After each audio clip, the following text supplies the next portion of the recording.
भारत की विदेश नीति की असली ताकत यही है कि वह अपने दोस्तों का साथ सिर्फ बातों में नहीं बल्कि हर मुश्किल घड़ी में निभाता है। आज इसका सबसे ताज़ा और धमाकेदार उदाहरण अफगानिस्तान में देखने को मिल रहा है, जहां पाकिस्तान की चालें उलटी पड़ चुकी हैं और भारत ने ऐसा कदम उठाया है कि पूरा क्षेत्र हिल गया है।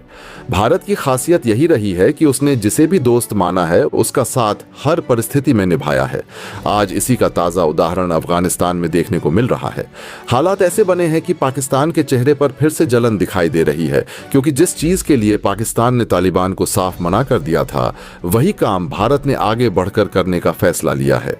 यही भारत की कूटनीति है जो पड़ोसी मुल्क को चिढ़ा रही है। मामला ये है कि भारत सरकार ने अफगानिस्तान और भारत के बीच कार्गो प्लेन सेवा शुरू करने का ऐलान कर दिया है। असली वजह यह है कि हाल ही में पाकिस्तान ने अफगानिस्तान के लिए अपनी हवाई सेवाएं रोक दी थीं। इतना ही नहीं, पाकिस्तान ने अफगानी विमान के लिए अपना एयर स्पेस भी बंद कर दिया था। इससे अफगानिस्तान की परेशानी और बढ़ गई थी, क्योंकि पहले ही वहां निवेश रुक चुका है और उनका माल उठाने वाला कोई देश नहीं बचा है। भारत की विदेश नीति की सबसे बड़ी खूबी यह रही है कि उसने हमेशा रिश्तों को मौकापरस्ती के बजाय भरोसे और मानवीय संवेदनाओं के आधार पर निभाया है। इसी नीति का ताज़ा और जीवंत उदाहरण अफगानिस्तान में देखने को मिलता है, जहां भारत ने एक बार फिर अपने पारंपरिक दोस्त का साथ देने में कोई हिचक नहीं दिखाई। हाल के दिनों में अफगानिस्तान आर्थिक और मानवीय संकट के बुरे दौर से गुजर रहा है। अंतर्राष्ट्रीय निवेश लगभग ठप है, निर्यात संकट में है और उसके उत्पाद उठाने व दुनिया तक पहुंचाने के रास्ते बंद होते जा रहे हैं। ऐसे समय में पाकिस्तान ने न केवल अफगान विमानों की उड़ानें रोक दी, बल्कि अपने एयर स्पेस को भी अफगानी कार्गो के लिए बंद कर दिया, जिससे अफगानिस्तान की मुश्किलें और बढ़ गईं। पाकिस्तान की कठोर नीति के पीछे उसकी राजनीतिक मंशा और क्षेत्रीय दबाव साफ दिखता है, लेकिन इसका सबसे बड़ा नुकसान अफगान आम जनता और व्यापारियों को उठाना पड़ रहा है। जब पाकिस्तान ने अफगान कार्गो के लिए अपने दरवाजे बंद किए, तब भारत आगे बढ़कर उस खाली जगह को भरने के लिए सामने आया। भारत सरकार ने अफगानिस्तान और भारत के बीच कार्गो प्लेन सेवा शुरू करने का ऐलान किया है। यह एक साधारण कारोबारी पहल नहीं, बल्कि एक रणनीतिक, मानवीय और कूटनीतिक कदम है। भारत ने यह दिखा दिया कि दोस्ती निभाना किसी और पर दबाव बनाने की चाल नहीं, बल्कि अपनी मूलभूत नीति का हिस्सा है। जहां पाकिस्तान ने तालिबान सरकार को स्पष्ट मना कर दिया था और रास्ते बंद करने की कोशिश की, वहीं भारत ने अफगान व्यापार और जनता को एक राहत का रास्ता दिखा दिया। इस फैसले ने पाकिस्तान को इसलिए भी चिढ़ा दिया है क्योंकि भारत की यह पहल उस क्षेत्रीय प्रभाव को कम करती है जिसे पाकिस्तान लंबे समय से अफगानिस्तान में बनाए रखने की कोशिश कर रहा था। भारत का यह निर्णय केवल कूटनीतिक नहीं, बल्कि आर्थिक रणनीति का भी हिस्सा है। भारत जानता है कि अफगानिस्तान के साथ व्यापारिक संबंधों को सही दिशा देने का यह सही समय है, क्योंकि क्षेत्र में भारत की छवि एक भरोसेमंद साझेदार के रूप में पहले से ही मजबूत है। अफगानिस्तान की फल सब्जी, सूखे मेवे और अन्य कृषि उत्पाद लंबे समय से भारतीय बाजारों में लोकप्रिय रहे हैं।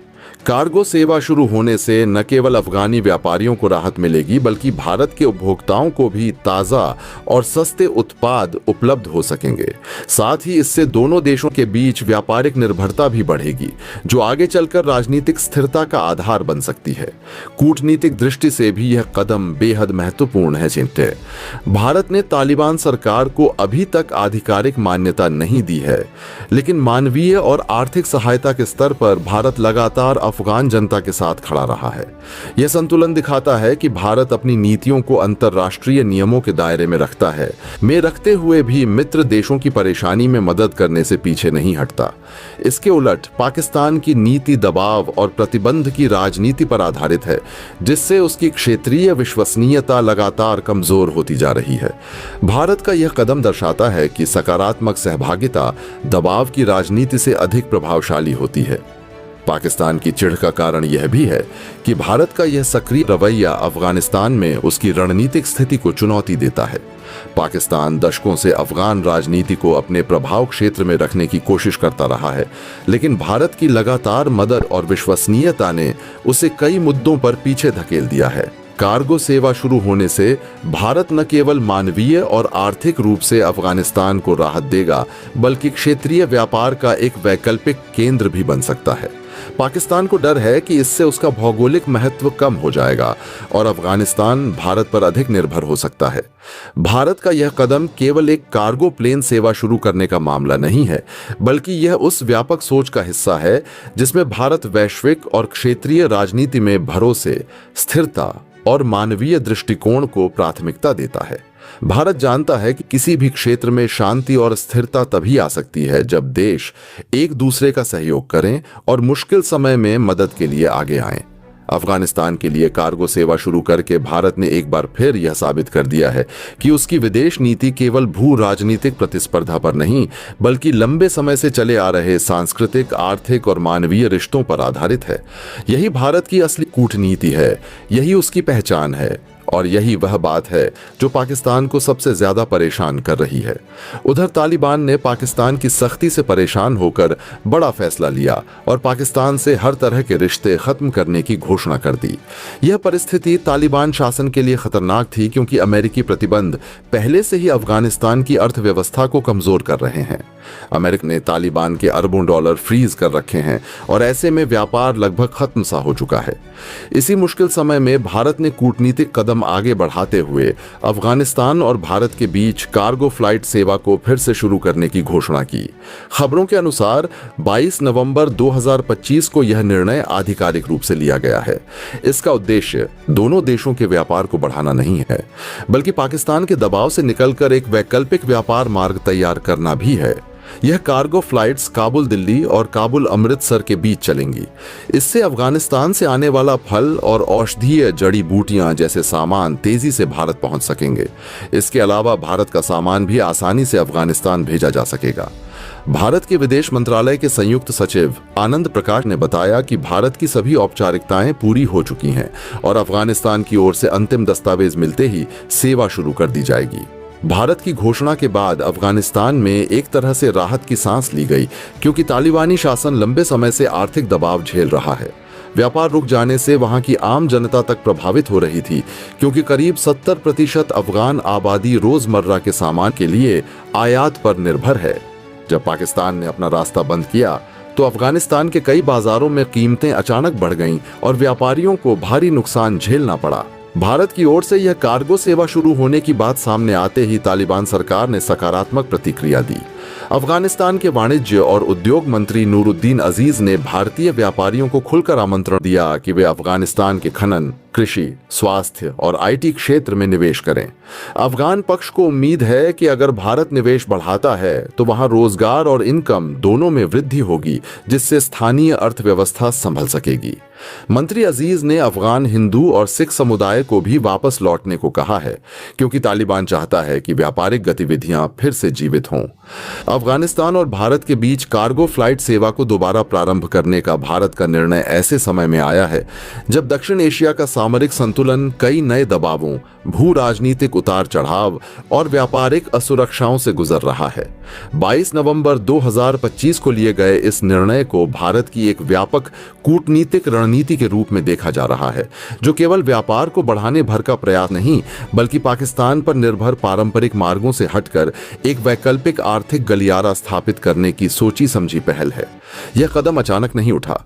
इसके पीछे भारत के दीर्घकालिक क्षेत्रीय हित, अफगानिस्तान की बदहाली को कम करने की मानवीय चिंता और मध्य तथा दक्षिण एशिया में अपने प्रभाव को टिकाए रखने का भू राजनीतिक उद्देश्य तीनों ही समान रूप से सक्रिय हैं।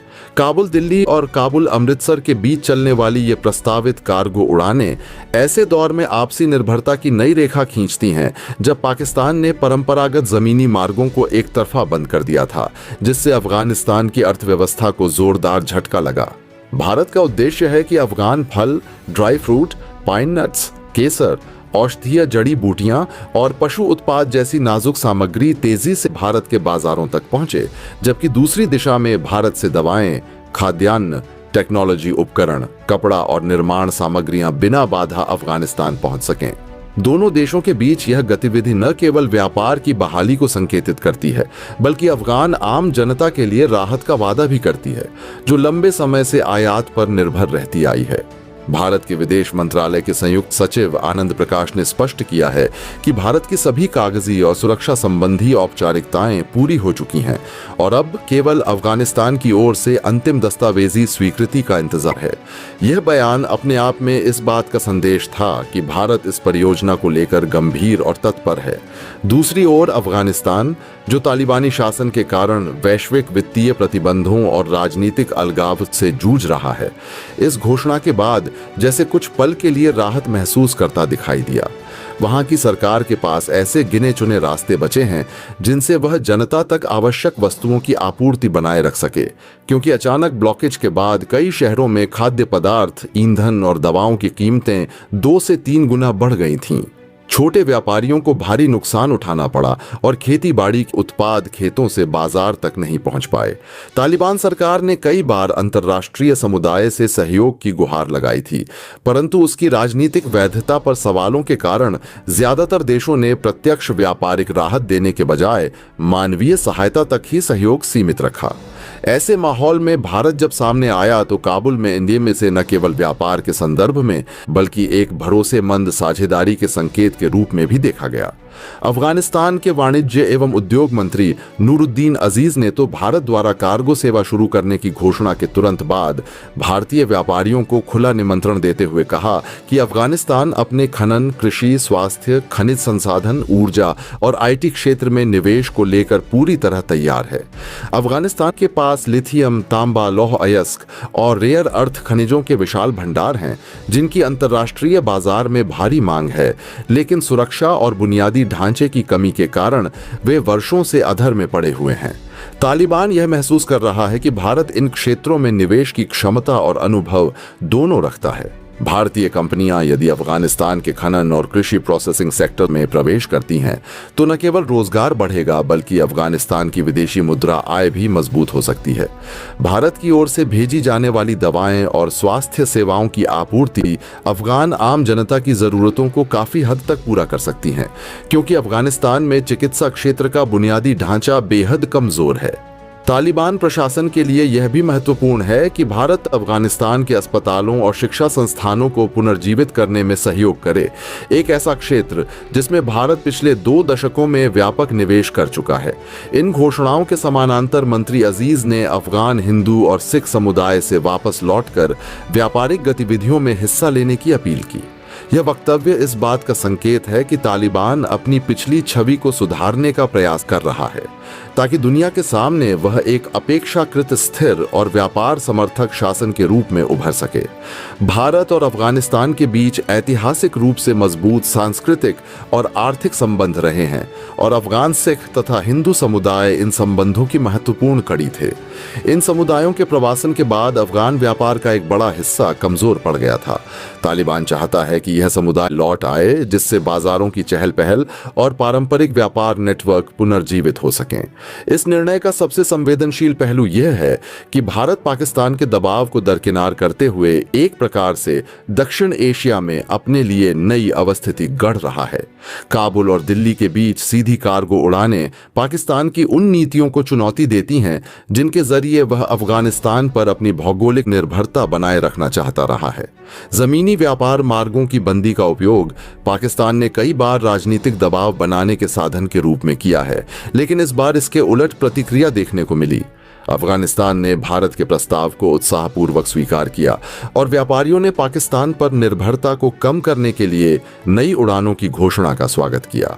यह स्थिति दक्षिण एशियाई व्यापार की राजनीति में एक नया बदलाव है, जहां भारत अफगानिस्तान के बीच प्रत्यक्ष संपर्क बढ़ने से क्षेत्रीय प्रभाव के समीकरण पुनर्गठित होंगे। चीन की बेल्ट एंड रोड परियोजना और अफगानिस्तान में पाकिस्तान चीन की साझेदारी के बीच यह कदम भारत के लिए एक वैकल्पिक आर्थिक व राजनीतिक स्थान तैयार करता है। भारत की यह रणनीति केवल व्यापार तक सीमित नहीं है, यह मानवीय सहायता, क्षेत्रीय स्थिरता और भू राजनीतिक संवाद का मिश्रित रूप है। अफगानिस्तान की 70% से अधिक आबादी आयात पर निर्भर है, इसलिए भारत का यह कदम लाखों अफगानों की दैनिक जरूरतों को पूरा करने में मदद करेगा। जहां एक ओर भारत अपने सामरिक हितों की रक्षा कर रहा है, वहीं दूसरी ओर वह अफगानों की जीवन शैली को स्थिर करने में भी भूमिका निभा रहा है। यह कदम भारत की उस विदेश नीति का भी संकेत है जो पड़ोसी देशों के आंतरिक संकटों में सहयोग देकर लंबे समय तक टिकाऊ संबंध बनाने का प्रयास करती है। आने वाले महीनों में जब ये उड़ानें शुरू होंगी तो व्यापारिक समुदाय की उम्मीदें भी बढ़ेंगी और क्षेत्रीय अर्थव्यवस्था के लिए नई संभावनाएं खुलेंगी। भारत ने दिखा दिया है कि कठिन समय में भी उसे व्यापक सोच और व्यावहारिक कदम उठाने से हिचकिचाहट नहीं। अफगानिस्तान के लिए यह पहल आर्थिक राहत का नया अध्याय है, जबकि भारत के लिए यह दक्षिण एशिया में एक अनुशासित, संतुलित और प्रभावशाली शक्ति के रूप में उभरने की दिशा में एक और ठोस कदम साबित होगी। भारत अफगानिस्तान के साथ पहले भी कई विकास परियोजनाओं में मदद कर चुका है, जिनमें सड़कें, बांध और संसद भवन शामिल हैं। 2000 के दशक से अब तक भारत ने अफगानिस्तान में करीब $3 अरब से अधिक की सहायता दी है, जो दक्षिण एशिया के किसी भी देश द्वारा दी गई सबसे बड़ी विकास सहायता में से एक है। दूसरी ओर पाकिस्तान इस पूरे मामले में स्पष्ट रूप से असहज है, क्योंकि व्यापार का बड़ा हिस्सा उसके रास्ते से होकर गुजरता था। पिछले कई वर्षों तक अफगानिस्तान का लगभग 75% ट्रांजिट व्यापार पाकिस्तान पर निर्भर रहा है। अब भारत के इस कदम से पाकिस्तान की आर्थिक और रणनीतिक स्थिति कमजोर पड़ सकती है। यही वजह है कि पाकिस्तान के वाणिज्य मंत्री जाम कमाल खान ने सीधे तौर पर भारत पर आरोप लगाया कि भारत ऐसे शासन की मदद कर रहा है जो TTP जैसे आतंकी संगठन को समर्थन देता है। पाकिस्तान की कड़ी प्रतिक्रिया इसलिए भी सामने आई है क्योंकि यह नया मार्ग अफगानिस्तान को पाकिस्तान की पकड़ से बाहर कर सकता है। अगर भारत और अफगानिस्तान के बीच सीधा व्यापार बढ़ता है तो पाकिस्तानी ट्रांजिट रोड से अरबों रुपए का रेवेन्यू कम हो जाएगा। कुछ रिपोर्टों में यह बताया गया कि पिछले साल पाकिस्तान ने अफगानिस्तान के साथ ट्रांजिट व्यापार में लगभग $1 अरब से अधिक का लाभ कमाया था और अब यह इनकम धीरे धीरे घट सकती है।